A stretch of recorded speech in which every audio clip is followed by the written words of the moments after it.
Olá, tudo bem? Meu nome é Daniele Caroline Arnold e eu tô gravando esse vídeo que é em relação ao estágio híbrido de extensão de diferentes contextos. Esse estágio ele está sendo desenvolvido por mim e pela minha colega Jussiane de Melo Gomes. Nós duas somos colegas, somos alunas do curso de licenciatura em Geografia da Uninter do Polo de Barracão, Paraná. Então, o nosso estágio ele tem como tema a gestão educacional e as teorias de aprendizagem. Mas então, primeiramente, fica bem importante, antes de a gente partir para a questão das teorias de aprendizagem, a abordagem, da educação no Brasil, como ela ocorreu. Que a gente sabe que não foi sempre da forma que ela ocorre hoje em dia, Para compreendermos a forma como foi iniciado o processo de escolarização no Brasil, precisamos considerar o que ocorria antes no Ocidente, mais especificamente na Europa, e que contribuiu para as grandes navegações, a colonização e a vinda dos jesuítas ao nosso país. Nesse sentido, o recorte inicial pode ser a Idade Média, por este ser um período a partir do qual são identificadas significativas contribuições para o pensamento e as proposições acerca da educação e da escola para o mundo ocidental contemporâneo, inclusive o Brasil.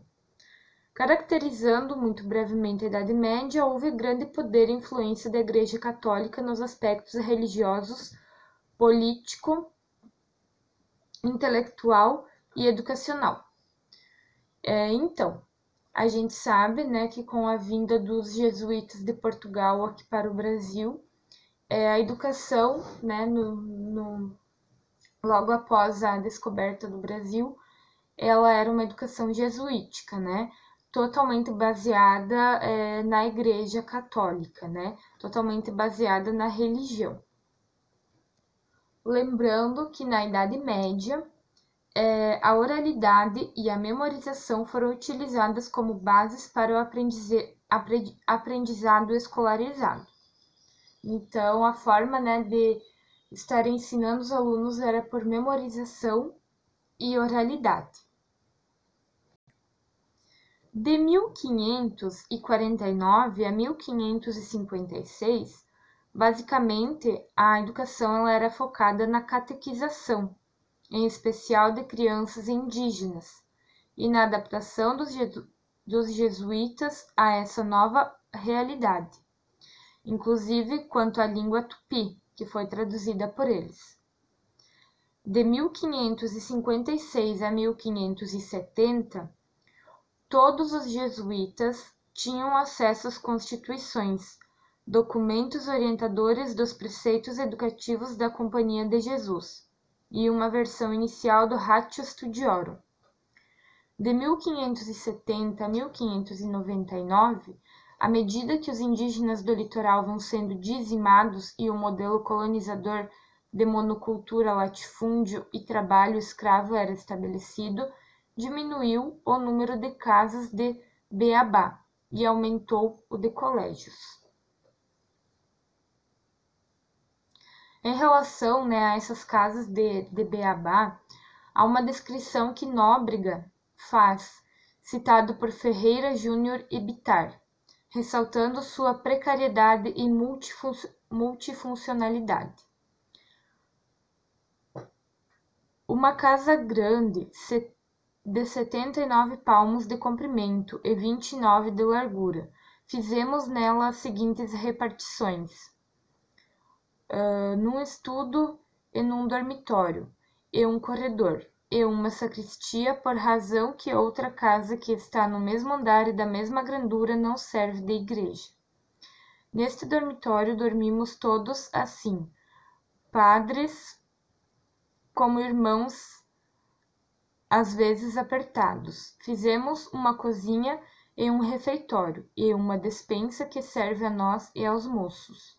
Da outra parte está outro lanço de casas da mesma compridão, e uma delas dormem os moços. Em outra se lê a gramática, em outra se ensina a ler e a escrever. Todas estas casas, assim umas como as outras, são térreas. Podemos destacar ainda o relato de Anchieta, também citado por Ferreira Júnior e Bittar, sobre as práticas educativas desenvolvidas nessas casas. Expliquei suficientemente na carta anterior como se faz a doutrina dos meninos. Quase todos vêm 2 vezes por dia à escola, sobretudo de manhã, pois de tarde todos se dão à caça ou à pesca para procurarem o sustento. Se não trabalham, não comem. Mas o principal cuidado que temos deles está em lhes declararmos os rudimentos da fé, sem descuidar o ensino das letras. Estimam-se no tanto que, se não fosse esta atração, talvez nem os pudéssemos levar a mais nada. Dão conta das coisas da fé por um formulário de perguntas, e alguns mesmo sem ele. Muitos confessaram-se este ano, e fizeram-no muitas outras ocasiões, do que não tivemos pouca alegria, pois alguns confessam-se com tal pureza e distinção, e sem deixarem sequer as mais mínimas coisas, que facilmente deixam atrás os filhos dos cristãos. Recomendo-lhes eu que se preparassem para este sacramento. Disse um: é tão grande a força da confissão, que a seguir a ela nos parece que queremos voar para o céu com grande velocidade.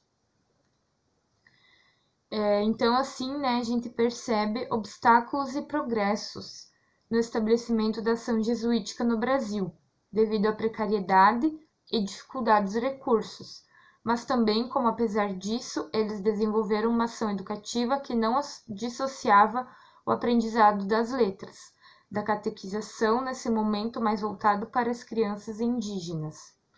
Algumas formas de catequese utilizadas pelos jesuítas eram pregações coletivas, rituais de batismo e comunhão, e procissões. Além disso, havia a música, o canto, a dança e a arte dramática, considerados a principal estratégia para cativar os indígenas e aproximá-los da doutrina cristã.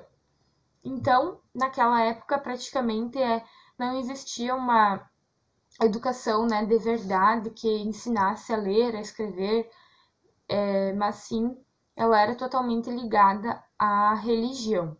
Mas, com o passar do tempo, ela vai perdendo força e vão surgindo novos modelos, de educação. Depois, no século XVI, na Europa, surge o início do período conhecido como Renascimento. Nessa época, começou a ter influência mais significativa às propostas pedagógicas, em contraposição, a educação letrada é marcada pela ação e pelos conhecimentos religiosos. Alguns educadores e pensadores que se destacaram nesse século enfatizaram mais a prática, incluindo os cuidados e a valorização do corpo e métodos mais agradáveis de ensino. Então, a gente já começa a perceber uma diferença, A partir do século XVII, o capitalismo começou a ser instaurado. A burguesia se fortaleceu e o absolutismo predominava. As ideias voltaram-se ao racionalismo e ao renascimento científico, o que levou pedagogos a buscarem métodos de ensino eficientes, em especial a partir da experiência da realidade dos alunos, relacionados com a vida prática, o que é chamado de realismo. Ao contrário da educação formal e letrada, a nova educação deveria voltar-se para outros aspectos. O desafio que se colocavam os pedagogos era encontrar e propor um método de ensino que atendesse às novas exigências próprias daquele contexto. Destacamos, nesse período, Jean Comenius, que era considerado à época um dos principais representantes dos ideais para a educação.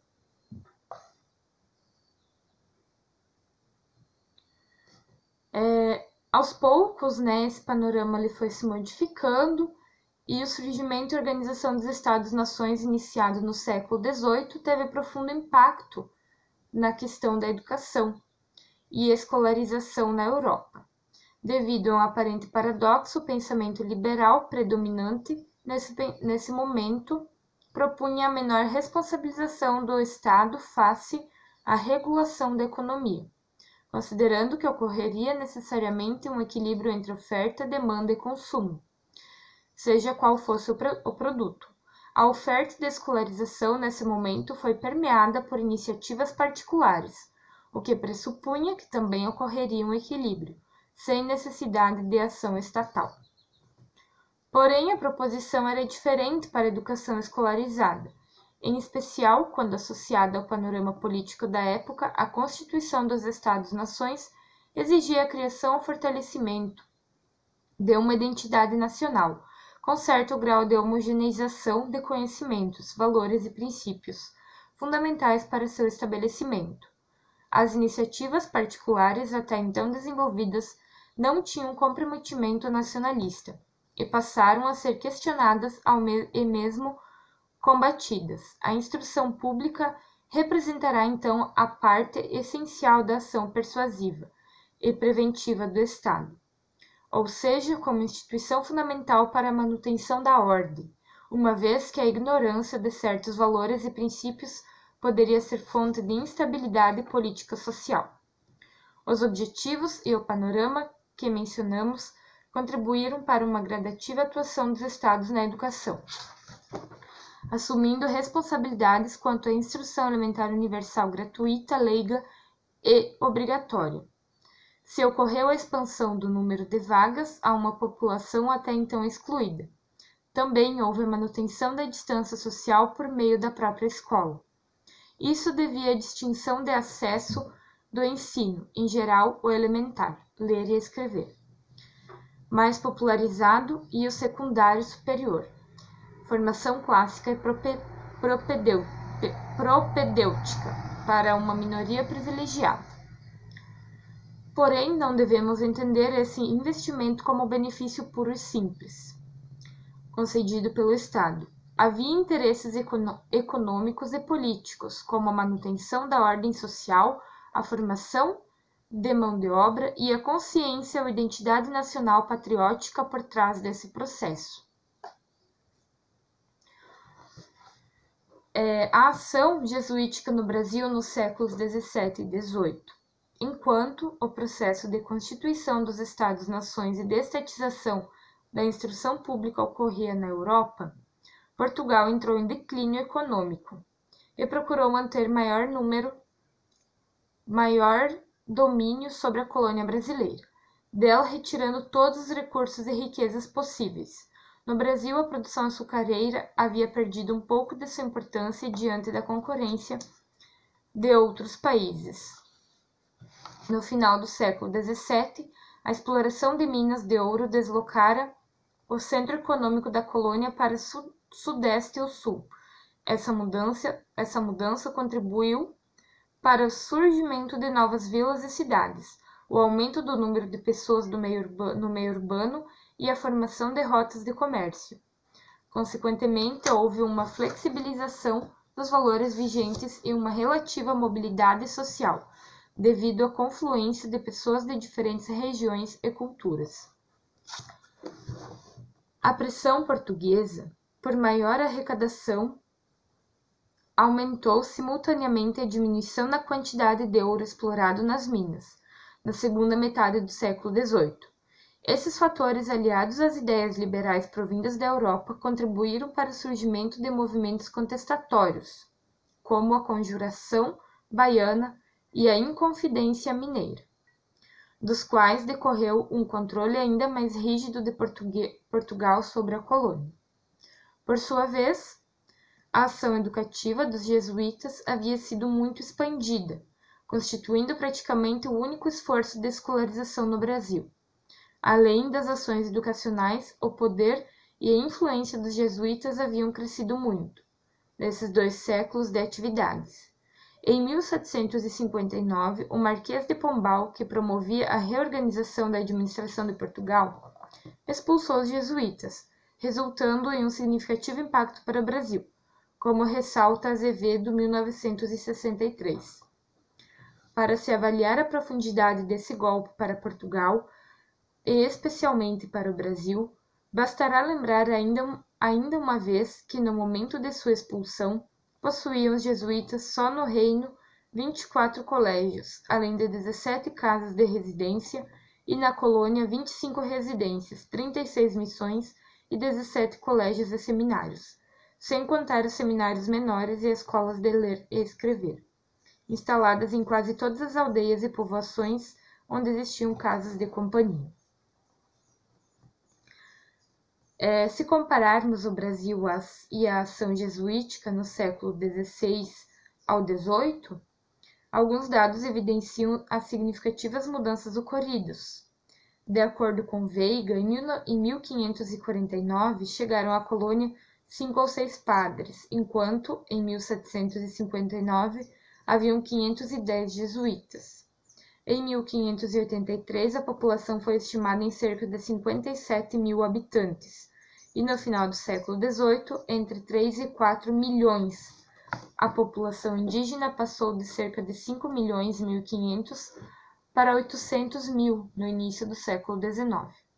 Podemos observar a grande expansão demográfica de um lado simultânea à dizimação dos indígenas, enquanto o número de jesuítas auxilia a compreender a importância das iniciativas educacionais desenvolvidas pela Companhia de Jesus no Brasil.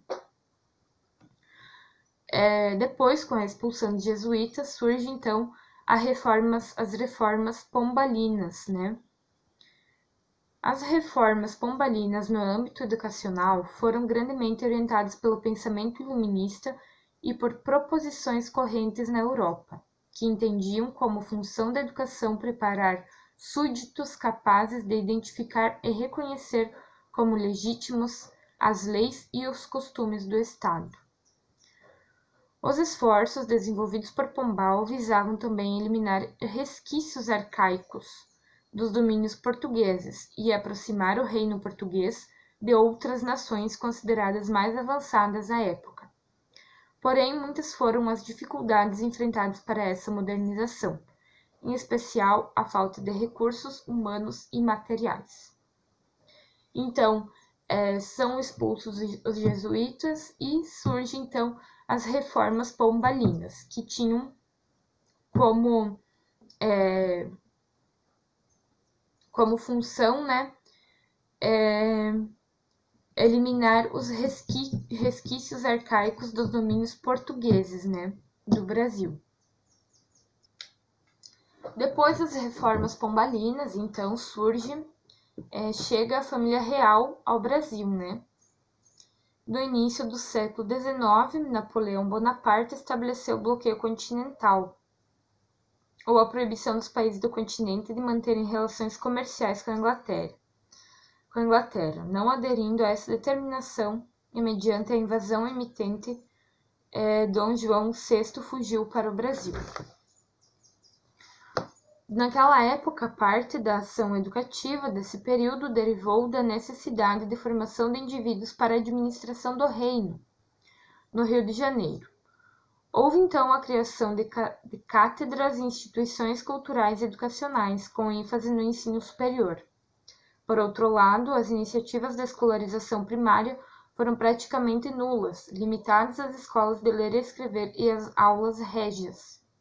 O subsídio literário ainda vigorava, mas era insuficiente para atender à demanda e aos custos da escolarização primária.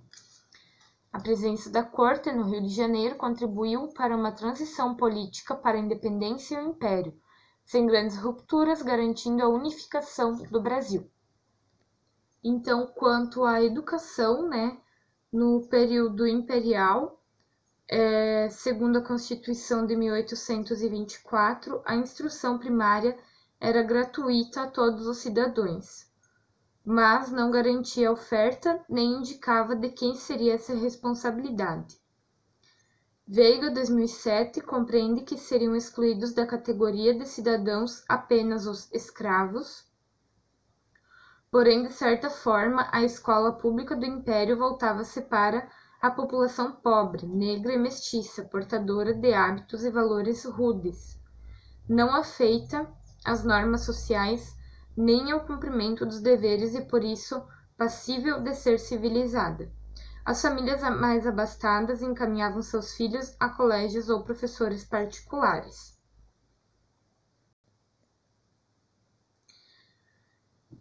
A Primeira República, de 1889 a 1930, Política, Economia e Sociedade. Do início ao fim do Império, houve importantes mudanças no panorama populacional do Brasil.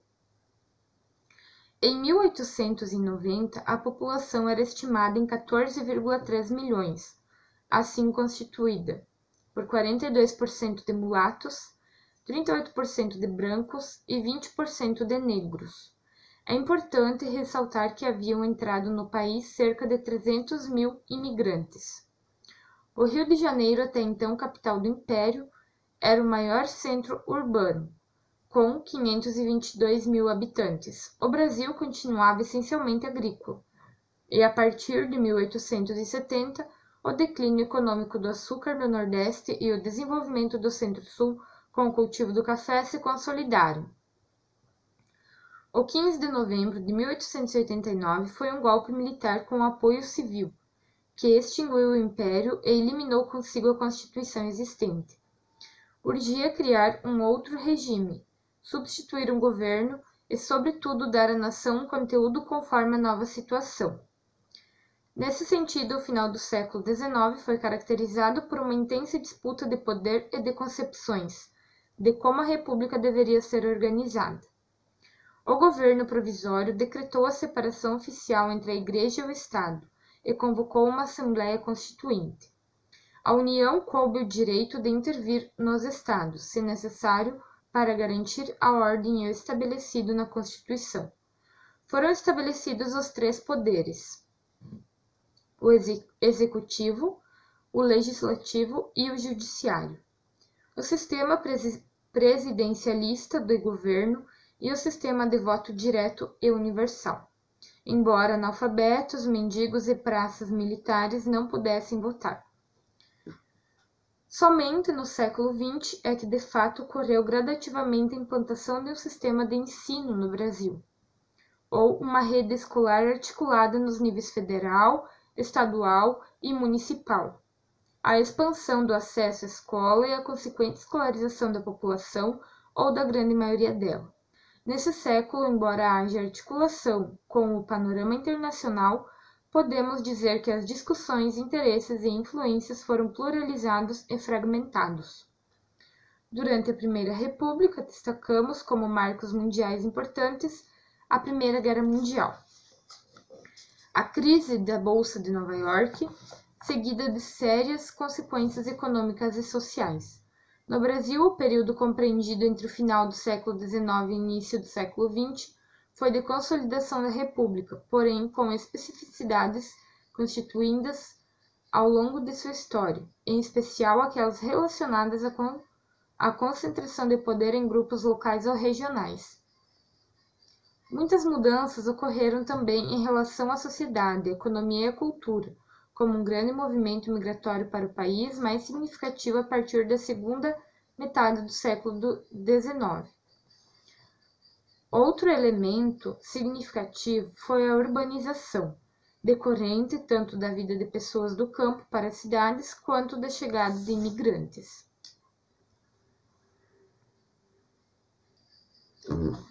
Então, a educação e a escolarização na Primeira República.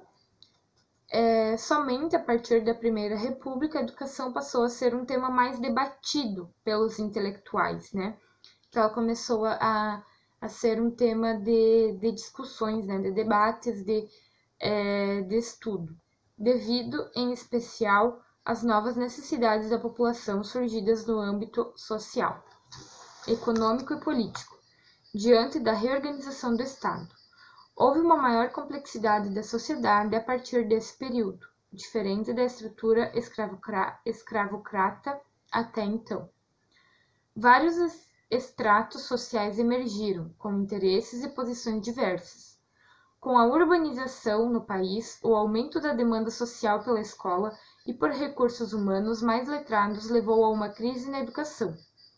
Uma vez que as organizações escolares existentes não comportavam nem haviam sido estruturadas para atender a essa complexidade. Essa crescente demanda deveu-se, em especial, à escolarização ser entendida, nesse momento, como caminho possível para o emprego na estrutura administrativa do Estado que se fortalecia.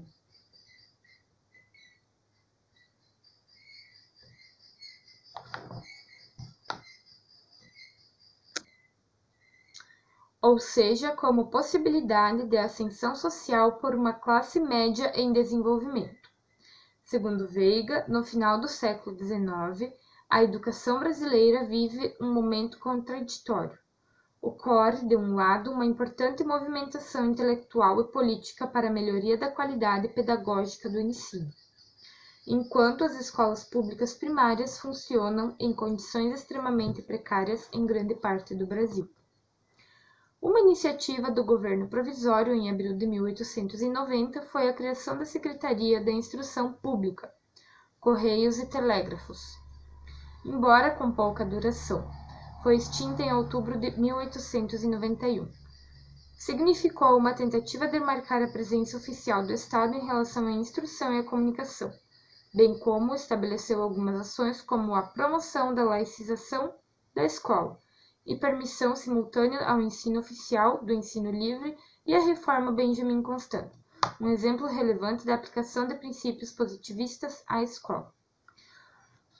Nos trabalhos da Assembleia Constituinte, a discussão sobre a educação não pode ser dissociada dos temas mais amplos, como a organização política do país e as diretrizes para seu funcionamento. Por exemplo, quando foi estabelecido que os analfabetos não votariam, entrou em pauta a oferta de instrução escolar para a população. Quando foi determinada a inexistência de uma religião oficial do Estado, a questão da laicidade na educação também precisou ser abordada. Estas definições implicaram debates ácidos e diferenciação de posições, mas o raciocínio que conduziu a estas definições foi o de que haveria um respeito pela distinção entre o público leigo, privado e livre, e neste caso não haveria nenhum impedimento à liberdade de expressão e de culto.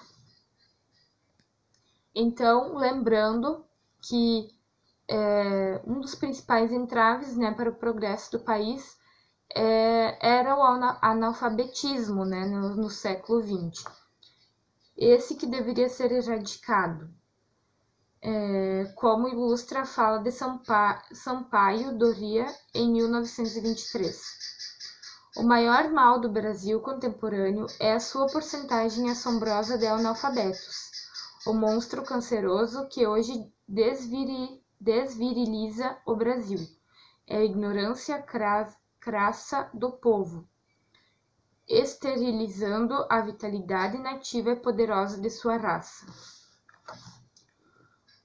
Por exemplo, em 1924, foi fundada a Associação Brasileira de Educação, por intelectuais que assumiam essa causa e que visavam a propagá-la, seja pela imprensa, seja por meio das conferências nacionais de educação. Porém, compreendiam que o analfabetismo não era a causa principal dos males que atingiam o país, questionando as elites dirigentes e qual deveria ser a finalidade da escola. E então, no século XX, houve então várias orientações, né, para a educação, e então que ela começou a ocorrer, né, começou a se parecer com a educação de hoje. Eis então que surge a Constituição de 1934, que de certa forma resultou desse debate, então, o estabelecimento da União como responsável por traçar as diretrizes gerais da educação nacional e os estados responsáveis pela organização e manutenção dos sistemas de ensino. Gratuidade do ensino primário e necessidade de frequência obrigatória. Criação de conselhos de educação. Obrigação do Estado de aplicar recursos em educação, conquistas do movimento liberal. Por outro lado, o grupo conservador também teve seu espaço com a orientação do ensino religioso nas escolas públicas primárias, embora de frequência facultativa, e a isenção tributária para estabelecimentos particulares de ensino. Então, a educação começa a ganhar forma, começa a andar e se tornar cada vez mais como a gente a conhece hoje. Então, a educação e a escolarização no contexto do final do século XX e início do século XXI. Pinheiro, 2001, afirma que na Assembleia Constituinte a questão público-privado foi grandemente disputada, com forte participação da sociedade civil e de acadêmicos, além de técnicos e políticos. Porém, mais uma vez, o público foi confundido com o privado no campo do ensino. Assuntos da esfera privada, como religião, são trazidos para a esfera pública, contrariando e negando seu pluralismo. O mesmo ocorreu com a questão do financiamento público em instituições privadas de ensino. Na Constituição de 1988, a educação é considerada direito de todos e dever do Estado e da família, devendo ser promovida e incentivada com a colaboração da sociedade. Ela ainda determina a obrigatoriedade do ensino fundamental, sem relacioná-lo a uma idade específica, e estabelece a vinculação orçamentária à educação, de 18% para a União e 25% para estados, Distrito Federal e municípios. A partir da década de 1980, as crises simultâneas econômica do estado de bem-estar social trouxeram novos desafios à educação, e a ênfase governamental passou a ser a eficiência do funcionamento das instituições escolares e a qualidade de seus resultados. Ressaltamos a influência de organizações internacionais no estabelecimento dessas diretrizes fixadas para o Estado como um todo. Coerentes com o processo de reforma do Estado, iniciativas de descentralização e racionalização foram desenvolvidas como políticas públicas e educacionais. Além disso, de acordo com Afonso 2000, a avaliação de políticas e programas sociais se tornou um desafio, não só para os governos, mas também para a sociedade civil. Nesse programa de mudanças, devemos inserir outro elemento para discussão no que diz respeito à educação. O seu papel frente ao desenvolvimento nacional e à desigualdade vigente na sociedade brasileira, considerando o processo de globalização, as novas exigências do mercado de trabalho, a disseminação tecnológica e a redução de vagas de trabalho, em especial para a mão de obra menos qualificada, prover a população com educação de qualidade.